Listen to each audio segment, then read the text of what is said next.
My wedding planner's phone rang during the ceremony. After one look at the screen, she screamed, "Everyone out now!" The officiant had just asked if anyone objected when Diane's phone started buzzing in her pocket. Our wedding planner never kept her phone on during ceremonies. She'd told us that 3 times during our planning meetings, emphasizing how unprofessional it would be.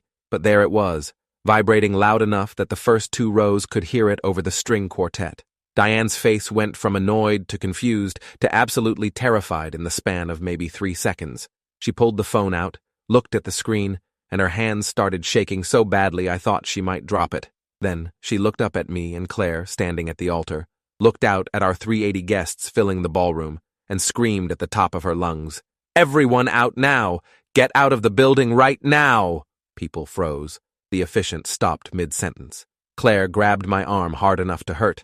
Diane started running down the center aisle toward the exit, still screaming, "This is not a drill! Everyone needs to evacuate immediately! Leave everything and get out!" The confusion lasted maybe 5 seconds before panic took over. Guests started standing up, some moving toward the exits, others looking around trying to figure out if this was some kind of joke. Claire's mother stood up from the front row demanding to know what was happening. My father started yelling at Diane, asking if this was some kind of prank, but Diane wasn't stopping to explain. She'd reached the back of the ballroom and was physically pushing people toward the doors, her voice hoarse from screaming.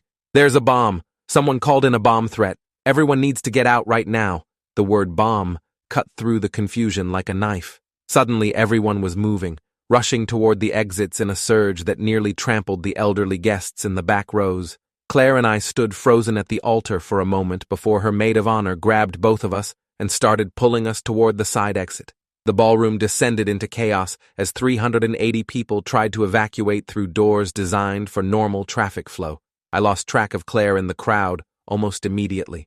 1 second her hand was in mine. The next I was being shoved forward by a mass of panicking guests, all of us trying to get out before something exploded.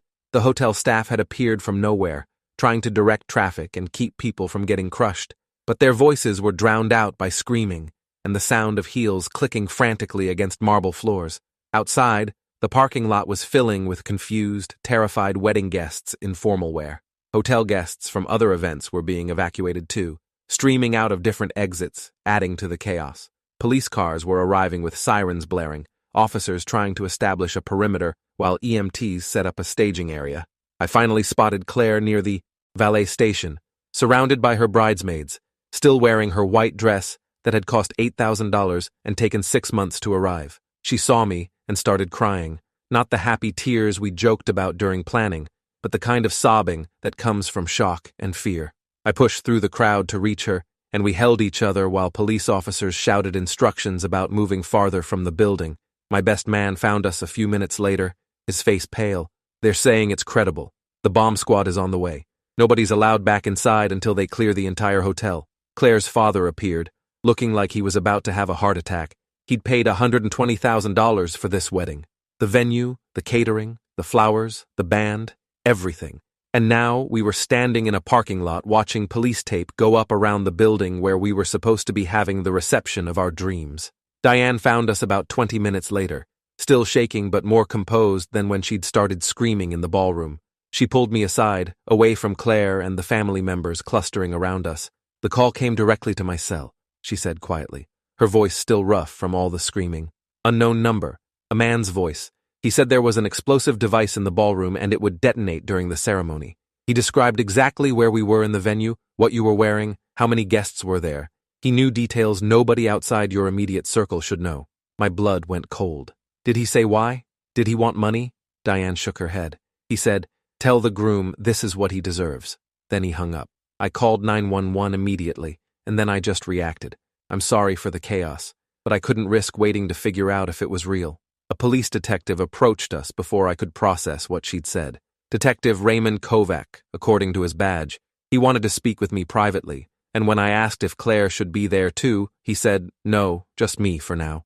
We moved to his unmarked car parked at the edge of the lot, and he asked me to sit in the back seat while he sat up front, turned around to face me. "Mr. Whitmore, I need you to be completely honest with me. Is there anyone in your life who would want to hurt you? Someone with a grudge? An ex-girlfriend? Someone you've had a falling out with?" I tried to think, but my brain felt like it was moving through mud. "No, I mean, I don't think so. I'm an accountant. I don't have enemies. My life is boring. Kovac wasn't satisfied with that answer. What about your fiancée, Claire? Anyone who might be upset about this wedding? Claire was a kindergarten teacher. The idea that anyone would want to hurt her was absurd. I said as much, and Kovac wrote something in his notebook. The bomber specifically mentioned you, not her. This is what he deserves. That's personal, Mr. Whitmore. That's someone who believes you've wronged them in some way. He continued asking questions while the bomb squad arrived in their tactical gear and disappeared into the hotel. I went through every significant relationship in my life, every friend I'd lost touch with, every professional disagreement at work.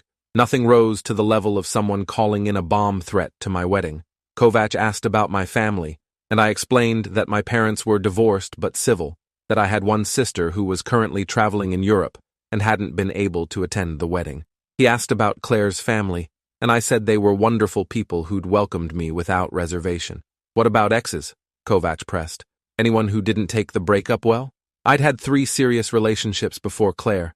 Amanda in college, which ended when she transferred schools. Jessica for 2 years in my 20s, which ended mutually when we realized we wanted different things.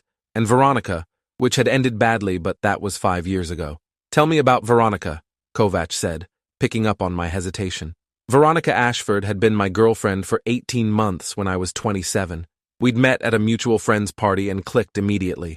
She was intense and passionate and completely different from anyone I'd dated before. The relationship had been exciting at first, then exhausting, then toxic.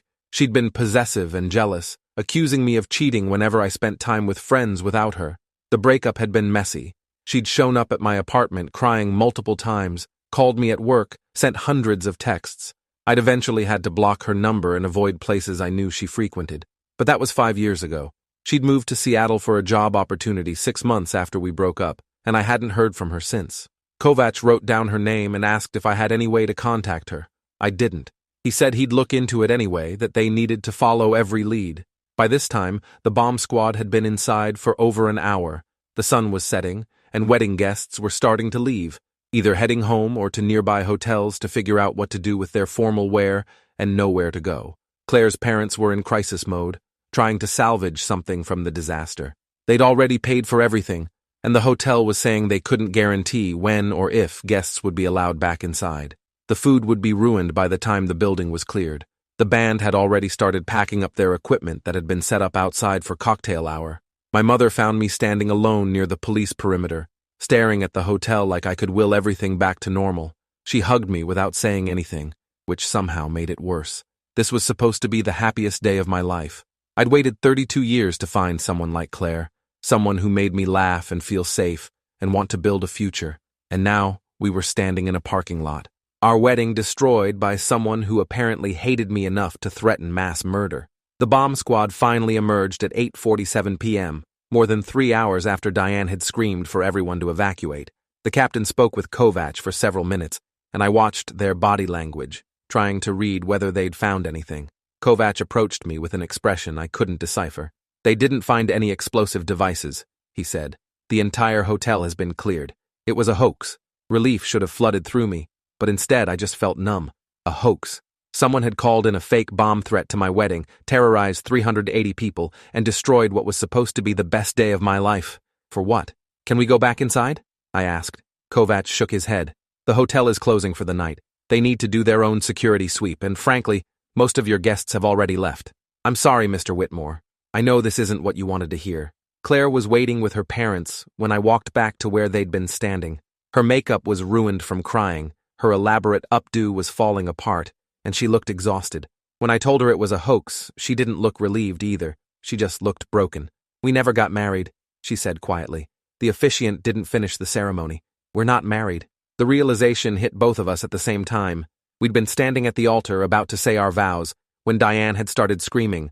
The officiant had never pronounced us husband and wife. Legally, we weren't married. All that planning, all that money, and we weren't even married. Claire's mother immediately started problem solving, talking about rescheduling, about suing someone for the costs, about finding out who did this and making them pay. But Claire and I just stood there holding hands, trying to process that our wedding day had ended with us still single. The hotel manager approached apologetically, explaining that they would refund the venue fee and work with us to reschedule once the police investigation was complete. He seemed genuinely devastated by what had happened, but his words felt hollow. Money didn't fix the humiliation of having your wedding evacuated. It didn't fix the fear that someone out there hated you enough to do this. Kovac gave me his card and said he'd be in touch as the investigation continued. They were pulling phone records for Diane's cell, trying to trace where the call had originated. He said most bomb threats were either pranks by teenagers or attempts at extortion, but the personal nature of this one suggested someone with a specific grudge. We ended up at Claire's parents' house, still in our wedding clothes, eating leftover pizza someone had ordered because nobody had eaten since breakfast. Claire's sister tried to lighten the mood by joking that at least we'd have a story to tell our grandkids, but the joke fell flat. This wasn't funny. This was traumatic. Around midnight, Claire and I finally went to what was supposed to be our honeymoon suite at a different hotel, since we couldn't get into the one where our wedding had imploded. We sat on the edge of the bed in silence, neither of us knowing what to say. Everything felt wrong. "Do you think it was Veronica?" Claire asked finally. I'd told her about my ex-girlfriends early in our relationship, including the messy ending with Veronica. Claire had never seemed bothered by it before, but now there was something in her voice I couldn't identify. "I don't know. Maybe. But it's been 5 years. Why would she do this now?" Claire started crying again. "Because you're finally happy. Because you moved on and she couldn't stand it. Because she's crazy and wants to ruin your life." I pulled her close, but she felt stiff in my arms. "This isn't your fault," I said. "Whoever did this is sick. This has nothing to do with you." But even as I said it, I knew it wasn't entirely true. Someone had targeted me specifically. The bomber had said, "This is what he deserves," meaning I'd done something in their eyes to warrant this response. And whatever that something was, it had destroyed Claire's wedding day too. We didn't sleep that night. We lay in bed, staring at the ceiling, listening to the sounds of the hotel around us, both of us jumping at every noise. Around 3 a.m., Claire's phone started buzzing with notifications. She picked it up, and her face went pale. "Oh my God! Oh my God, no!" She handed me the phone. Social media was exploding with posts about our wedding. Guests had filmed the evacuation on their phones. Someone had posted video of Diane screaming about a bomb. Another guest had live-streamed the entire aftermath, including interviews with people describing their terror. The hashtag #DireWeddingBombHoax was trending locally, with thousands of shares and comments. Most of the comments were sympathetic, but some were cruel. People speculating about why someone would target us, suggesting we must have done something to deserve it. Others were making jokes about it being the worst wedding ever. Some were conspiracy theories about it being a publicity stunt. Our names were everywhere. Photos of Claire and me from the ceremony, before the evacuation, were being shared without our permission. Someone had created a meme using a photo of Claire crying in her wedding dress. Claire was sobbing now, scrolling through post after post, watching our private tragedy become public entertainment. I tried to take the phone away, but she wouldn't let go. "Everyone knows," she kept saying. "Everyone knows, and they're laughing at us." I finally got the phone away from her and turned it off. Then I turned off my own phone, which had been buzzing non-stop with messages and calls from people I hadn't spoken to in years, all wanting to know what happened, all wanting details they could share with their own networks. We were viral. Our destroyed wedding was entertainment for strangers. The next morning brought no relief.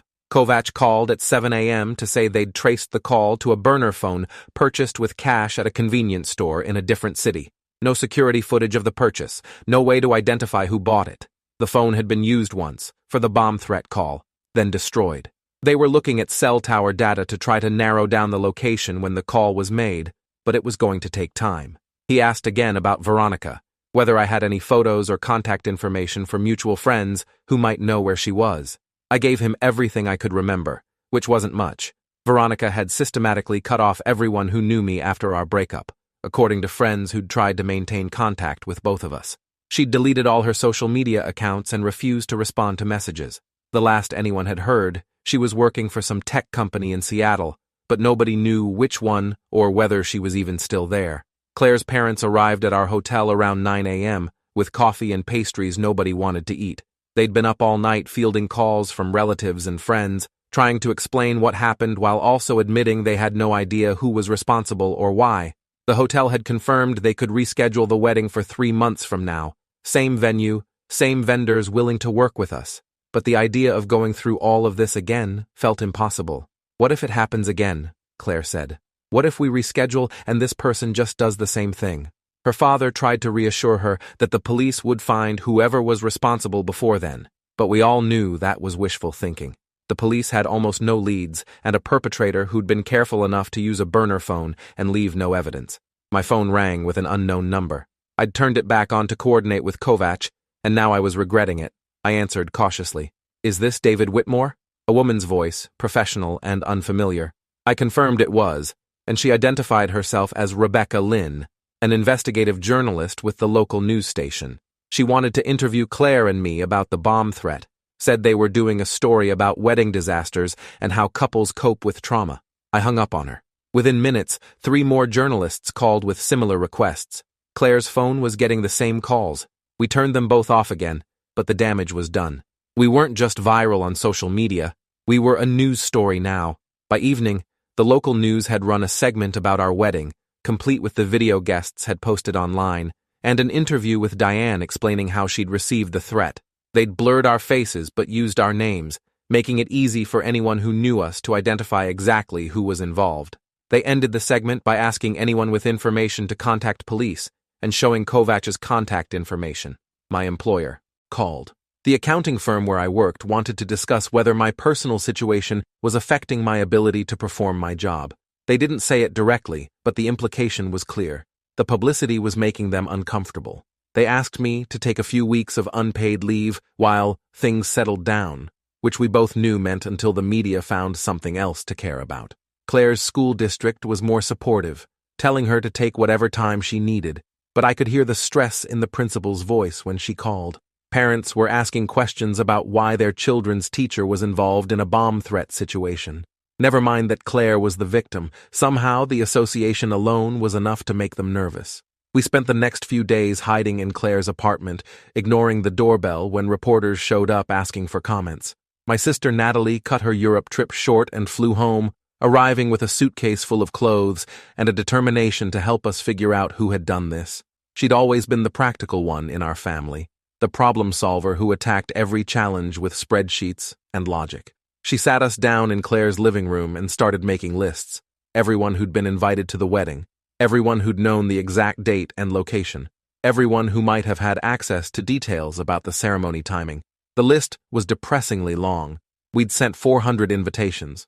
The wedding had been planned for 11 months. Dozens of vendors had known the specifics. Anyone following our social media could have pieced together the information from our posts about preparations and countdowns. Natalie wasn't satisfied with vague possibilities. She started researching every significant person from my past, creating profiles with timelines and potential motives. When she got to Veronica, she spent 3 hours digging through old internet archives and professional networking sites. "She's not in Seattle anymore," Natalie said finally. "She moved back to the area 8 months ago. She's working for a software company downtown, about 15 minutes from your office." The information hit like a physical blow. Veronica was here. She'd been here for 8 months, living and working in the same city, and I'd had no idea. Claire's face went pale. Why would she move back here? I had no answer. Veronica had left specifically to get away from me, from the memories of our failed relationship. Why would she return unless she had a reason? Natalie was already looking up more information. She's not on social media at all. No Facebook, Instagram, nothing. But her company has a staff page with professional photos. She turned her laptop around to show us. The woman in the photo was definitely Veronica, but different from how I remembered her. Her hair was shorter, professional rather than the long artistic style she'd preferred. Her smile was polished and corporate. She looked successful and composed, not at all like someone who would call in a bomb threat to an ex-boyfriend's wedding. But looks meant nothing. Kovac was interested in this new information when we called him. He said he'd follow up with Veronica, see if she had an alibi for the day of the wedding, but he cautioned us not to get our hopes up. Living in the same city wasn't proof of anything, and most people who made bomb threats didn't have obvious connections to their victims that police could easily trace. Days passed with no news. Kovac called periodically with updates that weren't really updates, still analyzing phone records, still interviewing potential witnesses, still trying to build a case. Meanwhile, our lives remained in suspended animation. We couldn't move forward with rescheduling the wedding when the threat was still unresolved. We couldn't return to normal life when everyone who knew us was treating us like fragile victims. We couldn't escape the online attention that kept finding new angles to discuss our tragedy. 2 weeks after the bombing hoax, Claire started getting weird messages. They came through Instagram DMs from an account with no profile picture and a random string of letters for a username. The first message just said, "He doesn't deserve you." Claire showed it to me, and we immediately saved screenshots and reported the account. But the account was deleted within hours, and a new one appeared the next day with a similar message. "You're making a mistake marrying him. Then, ask him about what he did." Claire was terrified. I was furious. Whoever was doing this wasn't satisfied with ruining the wedding. They were actively trying to destroy our relationship.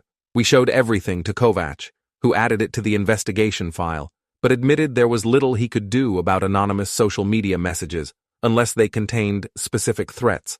The messages continued, becoming more frequent and more disturbing. "He's not who you think he is. Check his phone records from 3 years ago. Ask him why Veronica really left." That last one made my blood run cold because it suggested the messenger knew about Veronica, which meant they either were Veronica or knew her well enough to understand our history. Claire started pulling away from me, not dramatically, but I could feel it in the small ways. She took longer to respond to my texts. She found excuses not to spend the night at my apartment. She was quieter when we were together, watching me with a look I couldn't quite interpret.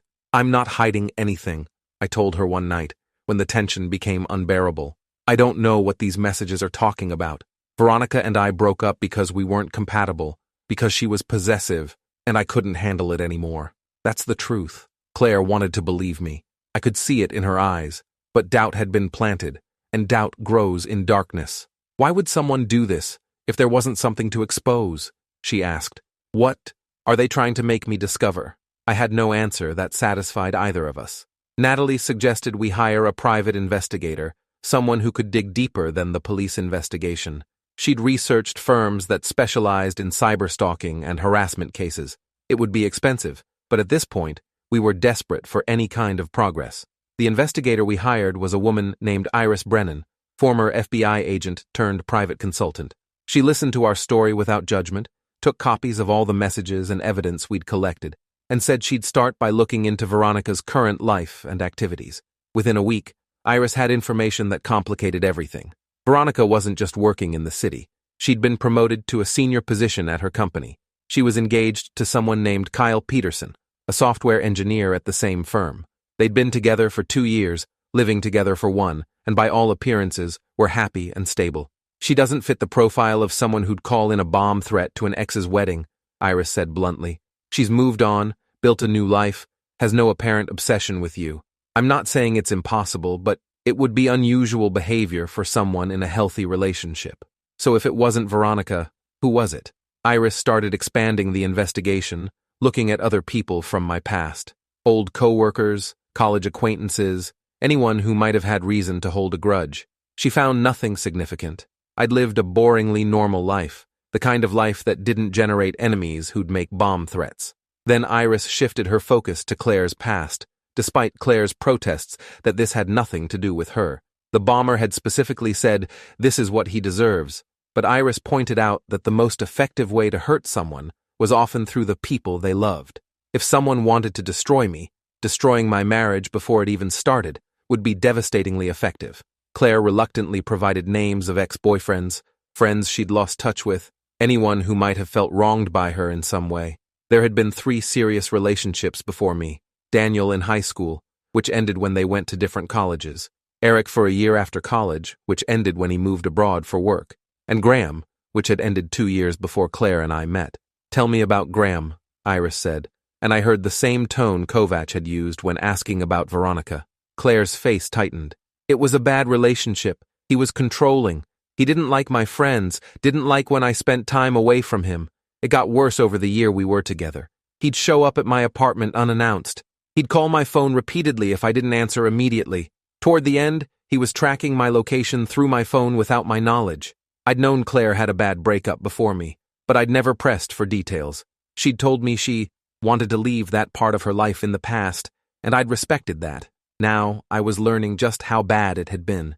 "How did it end?" Iris asked. "I broke up with him. He didn't take it well. He'd show up at my work, at my gym, at my parents' house. He sent hundreds of texts and emails. I had to get a restraining order. Claire's voice was flat, reciting facts without emotion. The restraining order worked for a while. He stayed away for about 6 months. Then he showed up at a restaurant where I was having dinner with friends. Just sat at a table across the room watching me. When I left, he followed me to my car. I called the police and he was arrested for violating the restraining order. What happened after that? He was convicted. He served 3 months in jail and was ordered to complete a treatment program for stalking behavior. That was about 3 months before I met David. I haven't seen or heard from him since. Iris was already taking notes. What's Graham's full name? Graham Ashworth. He was a real estate agent, or he was back then. I don't know what he does now. Iris pulled out her laptop and started searching right there in Claire's living room. It took her less than 5 minutes to find information that made all of us go cold. Graham Ashworth was still a real estate agent in the area. His professional profile showed him smiling in a business suit, looking nothing like the threatening stalker Claire had described. His bio mentioned that he specialized in luxury properties and had won several industry awards. It also mentioned that he'd recently gotten engaged himself to someone named Melissa Chen, with a wedding planned for 6 months from now. He's moved on, Claire said, sounding almost relieved. He has a fiancée. He's building his own life. Why would he care about my wedding? But Iris was frowning at something on her screen. When did you send out your wedding invitations? About 4 months before the wedding, I said. So, 11 months after we got engaged. We sent save the dates earlier, but the formal invitations went out in April. Iris turned her laptop around. Graham's engagement announcement was dated May 1st, 2 weeks after our invitations would have been mailed. Could be coincidence, she said, or it could be reactive. You announce your wedding publicly, and suddenly he's engaged too. Claire shook her head. That's insane. He's been in jail, completed treatment, moved on with his life. Why would my wedding announcement trigger anything? Iris closed her laptop. People who stalk and harass often have a distorted sense of ownership over their victims. Even years later, even after they've moved on in other ways, the thought of you being truly happy with someone else, getting married, building a permanent life, could feel like a betrayal to him, like you're finalizing a rejection that he never actually accepted. The words hung in the air between us. Claire looked like she might be sick. I felt a rage building in my chest that was completely foreign to me. The idea that some man Claire had dated years ago might have terrorized hundreds of people because he couldn't handle that she'd moved on was beyond comprehension. We need to give this information to Kovac, I said. Iris agreed, but cautioned us that suspicion wasn't evidence. Graham had an alibi for the day of our wedding, according to his social media posts. He'd been at an open house showing a property with dozens of potential buyers who could verify his presence. Alibis can be arranged, Iris said. He could have had someone else make the call. He could have used technology to place the call remotely while establishing his alibi elsewhere, but proving any of that will be difficult without more evidence. She asked if she could interview people who'd known Graham during his relationship with Claire, trying to establish a pattern of behavior that might support the theory. Claire provided names of friends who'd witnessed Graham's controlling behavior and the aftermath of their breakup. Over the next week, Iris conducted interviews and compiled a disturbing profile. Graham had a history of obsessive behavior with ex-girlfriends going back to college. Claire wasn't his first victim. She was just the first one who'd actually gotten a restraining order and followed through with criminal charges. Other women had simply moved away or changed their routines to avoid him until he fixated on someone new. His engagement to Melissa appeared genuine on the surface, but when Iris spoke to people who knew them as a couple, a different picture emerged. Graham was possessive and controlling in subtle ways. He monitored Melissa's phone usage and social media. He discouraged her from spending time with friends without him. He'd even suggested she change jobs because her current workplace had too many male coworkers. Melissa herself seemed unaware that this behavior was problematic. She described Graham as protective and caring, said he just wanted what was best for her. She mentioned that he'd been stressed lately about some family issues, but wouldn't elaborate on what those issues were. Iris managed to get access to Graham's public social media profiles using a fake account. What she found was revealing. Graham had never mentioned Claire publicly, but he followed several of Claire's friends and family members. He'd liked posts about our engagement. He'd seen our wedding announcements. He knew exactly when and where our wedding was taking place, because Claire's well-meaning relatives had posted about it extensively. More disturbing, Graham had searched for and saved multiple news articles about bomb threats and wedding disasters. His browser history, which Iris obtained through methods she declined to explain fully, showed an obsessive interest in stories about relationships destroyed by outside interference. He'd been researching bomb threat laws, penalties for making false threats, and how police traced anonymous calls. "This is enough for Kovacs to get a warrant," Iris said, presenting her findings. "Graham has means, motive, and has been actively researching the exact crime that was committed. Combined with his history of stalking Claire, this builds a strong case." We turned everything over to the police. Kovacs was initially skeptical but became more interested as he reviewed Iris's documentation. He said he'd need to verify her sources and methods, make sure everything was obtained legally, but there was enough here to justify a deeper investigation into Graham. Then things accelerated rapidly. The same day we gave Kovacs the information about Graham, Claire received another anonymous message. This one was different from the others. Instead of vague accusations about me, it contained specific details about Claire's past relationship with Graham. "Remember what he said the last time you saw him? He promised you'd regret leaving him. He said he'd make sure you never got your happy ending. He's keeping that promise." Claire hadn't told me about that final encounter with Graham. She'd minimized it, said the restraining order had resolved things. Now, with the message in front of us, she admitted the truth. The day he violated the restraining order, when the police arrested him, he was screaming at me in the parking lot. He said I was making the biggest mistake of my life, that no one would ever love me the way he did, that if he couldn't have me, he'd make sure I never got to be happy with anyone else. I thought it was just anger. I didn't think he meant it literally. The message continued. "He's planning something worse for your rescheduled wedding. The first time was just a warning. Next time he won't call it in ahead of time." Claire was shaking, reading the words over and over. "Who is sending these? Why are they telling us this now?" I called Kovacs immediately, forwarding the message. He said they were already moving on getting a warrant for Graham's home and electronics. This message, with its specific threat about future violence, gave them additional justification. The warrant was executed 2 days later. Graham was at work when police arrived at his house with a search team. They seized his computer, his phone, and several prepaid cell phones they found in a drawer in his home office. Melissa was home and called Graham in a panic, which he later described in court testimony as the moment he knew everything was falling apart. Graham was brought in for questioning. He initially denied everything, said he barely remembered Claire, hadn't thought about her in years, was happily engaged and planning his own wedding. But when confronted with his browser history and the burner phones, his story started to crumble. The forensic analysis of Graham's electronics revealed everything. He'd been monitoring Claire's social media obsessively for years, using fake accounts and specialized software to track her posts, even when she thought her privacy settings were secure. He'd known about our relationship from the first time Claire posted a photo of us together. He'd watched our relationship develop, saved every announcement, every milestone photo, every indication that Claire was building a life without him. The burner phones matched the model used to make the bomb threat call. One of them had been activated the day before our wedding and deactivated the day after. Cell tower data placed that phone in the vicinity of our wedding venue on the day of the ceremony, during the exact window when the threat call was made. Graham's computer contained drafted messages that matched the anonymous messages Claire had been receiving. Some had been sent, others were still in draft form, waiting for the right moment to deploy. He'd been carefully orchestrating a psychological campaign designed to destroy our relationship, make Claire doubt me, isolate her from her support system. One file on his computer was titled Justice. Inside were detailed plans for our wedding day. He'd researched the venue, knew the layout, had identified entry and exit points. The document outlined his plan to call in the bomb threat at the exact moment of our vows, maximizing the emotional impact and humiliation. There were notes about timing, about making sure the threat seemed credible enough that police would respond seriously, about ensuring the wedding would be completely destroyed. But more terrifying were the files labeled Wedding 2 and Wedding 3. These contained plans for escalating attacks if we attempted to reschedule. The second plan involved actually placing a fake device that would be found during a security sweep, forcing an evacuation and potentially leading to criminal charges against us for negligence. The third plan was even more sinister, involving threats against specific guests to make people afraid to attend any future wedding we might plan. Graham had thought of everything.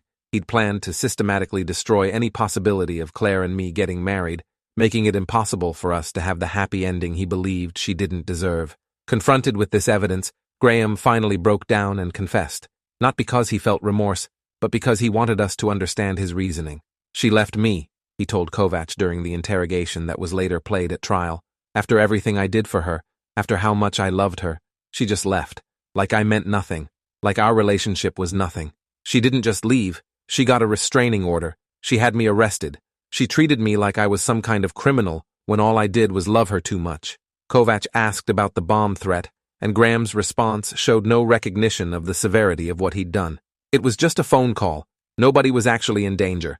I just wanted them to know what it felt like to have something important taken away, to have a moment they'd planned for completely destroyed. Claire took away our future. I took away hers. It's fair. When asked about the messages to Claire and the plans for future attacks, Graham became agitated. She needed to understand that she made a mistake. David isn't right for her. I know her better than anyone. I know what she needs. She'll realize eventually that we're supposed to be together. This was all just to help her see the truth. The psychology evaluation ordered by the court diagnosed Graham with several conditions, including obsessive love disorder and narcissistic personality disorder. He genuinely believed that his love for Claire entitled him to control her life, that her rejection of him was irrational and needed to be corrected. He saw nothing wrong with his actions, viewed them as justified responses to what he perceived as Claire's betrayal. Melissa broke off her engagement to Graham within days of his arrest. She gave an interview to the same journalist who'd tried to interview us, describing how she'd been blind to the warning signs of his controlling behavior. She'd thought his attentiveness was romantic. She'd believed his explanations about wanting to protect her. She hadn't realized she was dating a man who was still obsessed with his ex-girlfriend from years ago. Graham was charged with making false bomb threats, stalking, harassment, and several other crimes related to the electronic surveillance and planned future attacks. His lawyer tried to argue diminished capacity due to mental illness, but the prosecution successfully demonstrated that Graham had been methodical and calculating in his actions, showing clear understanding of right and wrong even if his moral compass was twisted. The trial was emotionally brutal. Claire had to testify about their relationship, about the controlling behavior she'd experienced, about the fear she felt when he violated the restraining order. She had to read aloud the messages he'd sent, the threats he'd made, the promises to ensure she'd never be happy. I testified about the bomb threat, about the destruction of our wedding day, about the weeks of terror and suspicion that followed. Diane testified about receiving the call, about the specific details Graham had known, about her decision to evacuate immediately. Other victims came forward during the trial, women Graham had dated before Claire who'd experienced similar controlling behavior but hadn't reported it. They described his pattern of love bombing followed by possessiveness, his inability to accept rejection, his tendency to blame them for his own actions. The pattern was clear and well established. The jury deliberated for less than 4 hours before returning guilty verdicts on all counts. Graham showed no emotion when the verdicts were read, just stared straight ahead like he couldn't comprehend that the world didn't agree with his twisted logic. Sentencing came 2 months later. The judge was unsparing in her condemnation of Graham's actions. She noted that he'd terrorized hundreds of innocent people, destroyed a couple's wedding day, and planned even worse attacks for the future. She emphasized that his lack of remorse and continued belief that his actions were justified showed he remained a danger to Claire and to anyone else who might reject him romantically. Graham was sentenced to 8 years in prison, followed by 15 years of supervised probation with strict conditions including mandatory therapy, no contact with Claire or me, and restrictions on internet usage and access to technology. Claire and I sat in the courtroom holding hands as the sentence was read. It felt simultaneously like justice and like not nearly enough. 8 years couldn't undo the trauma of what we'd experienced. 15 years of probation couldn't guarantee Graham wouldn't find new ways to hurt us once he was released. But it was something. It was acknowledgement that what he'd done was serious and wrong and deserved severe consequences. After the sentencing, we stood on the courthouse steps surrounded by our families and the few friends who'd stuck with us through everything. Journalists shouted questions that we didn't answer. Claire's hand was tight in mine, both of us exhausted but also feeling something like relief. Kovac approached us before we could leave. I wanted you to know that we're implementing new protocols based on this case. Better systems for tracking and investigating threats against couples getting married. Training for wedding vendors and venues on security awareness. What happened to you was terrible, but the response might help protect other people in the future. It was small comfort, but it was something. Our tragedy might prevent similar tragedies for others. We rescheduled the wedding for 6 months after the trial, giving ourselves time to heal and also ensuring Graham was securely in prison before we tried again. The second ceremony was small, just 30 people at Claire's parents' house, with security that included off-duty police officers and a strict no-phones policy. When the officiant asked if anyone objected, there was a moment of collective breath-holding before he smiled and moved on to the vows. This time, we made it through. This time, we were actually married. The reception was quiet and intimate, nothing like the elaborate celebration we'd originally planned. But it was ours, untainted by fear or violence or the shadow of someone else's obsession. When we danced our first dance as husband and wife, Claire cried, but they were happy tears, mixed with relief and release of tension we'd been carrying for almost a year. We never forgot what Graham did, but we refused to let it define us. We went to therapy, individually and as a couple, working through the trauma and learning how to trust again. Claire had nightmares for months where Graham appeared at our new wedding, where the evacuation happened again, where his threats escalated into actual violence. I had my own nightmares about not being able to protect her, about failing to see the danger before it destroyed everything. But slowly, with time and support and the knowledge that Graham was locked away, we began to rebuild. We bought a house with a security system that Claire insisted on testing personally. We changed our social media privacy settings and were more careful about what information we shared publicly. We learned to balance caution with the desire to live normal lives without constant fear. Melissa reached out to us a year after Graham's sentencing. She wanted to apologize for not seeing who Graham really was, for contributing unknowingly to his obsession by being with him. Claire met with her for coffee and came home saying they'd both cried and bonded over their shared experience of being targeted by the same predator. Melissa had started a support group for people who'd experienced stalking by romantic partners, and she asked if we'd be willing to speak at one of their meetings. We agreed, and found that sharing our story with others who'd lived through similar trauma was healing in unexpected ways. 3 years after our destroyed wedding, Claire got pregnant with our first child. The pregnancy was complicated by anxiety. Claire constantly worried that Graham would somehow find out, would target our child as a new way to hurt her. But our daughter was born healthy and perfect, and holding her for the first time, I saw Claire's face transform, joy replacing fear, hope replacing trauma. We named her Sophia, which means wisdom, because surviving what we'd been through had taught us things we wished we'd never had to learn, but were grateful to know.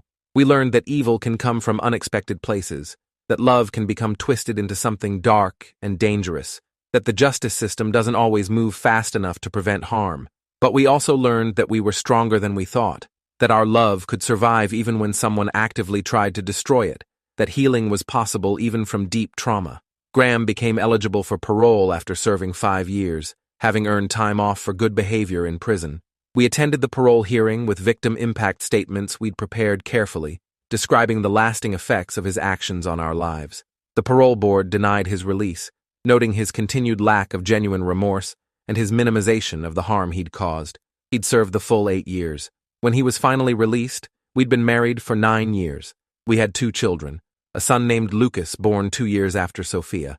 We'd built careers and a home and a life that was solid and good and ours. We knew Graham was out there somewhere, subject to his probation conditions and required to stay away from us, but we refused to let the knowledge paralyze us. We'd already given him too much of our lives. We weren't going to give him any more. The anniversary of our destroyed wedding became a private day of reflection for us. Not a celebration, but an acknowledgement of what we'd survived and how far we'd come. We'd take the day off work, hire a babysitter, and spend it together talking about the fear we'd felt, the pain we'd endured, and the strength we'd found in each other. Then we'd go home to our children and our normal life, grateful for the boring everyday moments that Graham had tried to steal from us. 5 years after Graham's release from prison, Kovac called with news. Graham had been arrested again for violating his probation by contacting another ex-girlfriend who'd broken up with him before he'd even met Claire. He'd used fake social media accounts to monitor her life, had sent anonymous messages trying to sabotage her new relationship, had shown he'd learned nothing from 8 years in prison about boundaries and consent and the rights of others to live their lives without his interference. This time, the sentence would be longer. This time, the judge recognized Graham as exactly what he was, a serial stalker who would never stop targeting women who rejected him unless he was permanently removed from society. This time, there would be no parole eligibility, no early release for good behavior. Graham would spend the next 20 years in prison, likely the rest of his active life given his age and health issues, that had developed during his first incarceration. Claire and I watched the news report about Graham's rearrest with our children playing in the next room, their laughter a sharp contrast to the serious faces of the reporters describing Graham's crimes. Claire squeezed my hand, and I saw in her eyes what I was feeling. Relief, mixed with sadness, that it had taken multiple victims and multiple arrests before the system finally recognized Graham as the permanent threat he was. "I'm sorry you went through that," Sophia said from the doorway, making us both jump. She was 7 now, old enough to understand some of what had happened, even though we'd tried to shield her from the details. "I'm sorry someone tried to hurt you." Claire pulled our daughter close and kissed her head. "Bad things happen sometimes, even to good people. But the important thing is that we got through it together, and we made sure that person couldn't hurt anyone else anymore. That's what matters." Later that night, after the kids were in bed, Claire and I sat on our back porch watching the sunset. We didn't need to talk about Graham or the trial or any of it. We'd said everything that needed to be said over the years. Instead, we sat in comfortable silence, hands linked, breathing in sync, alive and together, despite someone's best efforts to destroy us. The destroyed wedding had been the worst day of our lives, but it had also revealed something important, that our relationship was strong enough to survive anything, that we were willing to fight for each other through trauma and fear and public humiliation. Graham had tried to break us. Instead, he'd proven that we were unbreakable. 10 years after, that phone call during our ceremony, I still sometimes jolted awake at night thinking about Diane's scream, about the panic, about coming so close to losing Claire before our life together even officially started. But then I'd roll over and see her sleeping beside me, alive and safe and mine, and the fear would fade. We'd won, not just in court, but in every way that mattered. We'd built the life Graham tried to steal, raised children he'd wanted to prevent from existing, found happiness he'd been determined to destroy. And we'd done it not by forgetting what happened, but by refusing to let it define us. Our story became one we told our children when they were old enough, not to scare them, but to teach them about resilience and justice and the importance of believing victims when they speak up about dangerous people. We told them how their mother's courage in getting that restraining order years before we met had created a paper trail that eventually helped convict Graham. We told them how sometimes doing the right thing means standing up even when people don't believe you, even when the system moves slowly, even when the person hurting you seems charming to everyone else. We told them that love isn't about control or possession, but about respect and trust, and wanting the other person to be happy, even if that happiness doesn't include you. And on the anniversary of what should have been our wedding day, we'd celebrate quietly with the family we'd built despite everything. We'd raise a glass to Diane, who'd screamed, "Everyone out now," and saved us from hours of uncertainty if the threat had been discovered differently. We'd think about Iris, whose investigation had cracked the case. We'd remember Kovac, who'd taken the threat seriously when he could have dismissed it as a prank. We'd acknowledge all the people who'd helped us survive and find justice. Then we'd turn to each other and renew the vows we'd finally gotten to say at our small second ceremony, the promises that had been interrupted by Graham's evil but ultimately strengthened by surviving it. For better or worse, in sickness and health, in terror and peace. We'd meant every word then. We meant them even more now, having lived through the worst and come out the other side together. The destroyed wedding became our origin story, the trial by fire that proved our relationship was real and lasting and worth fighting for. And when our children asked if we'd change anything if we could go back, knowing what we knew now, we'd answer honestly, we'd change Graham's existence, but we wouldn't change what his actions revealed about our own strength, our love's resilience, and our capacity to build a beautiful life, even on the foundation of trauma. That was the gift we'd never asked for but learned to treasure anyway. The absolute certainty that nothing could break us because we'd already survived the worst someone could throw at us, and we'd survived it together. Thanks for watching till the end. Make sure to subscribe and like to not miss the next story.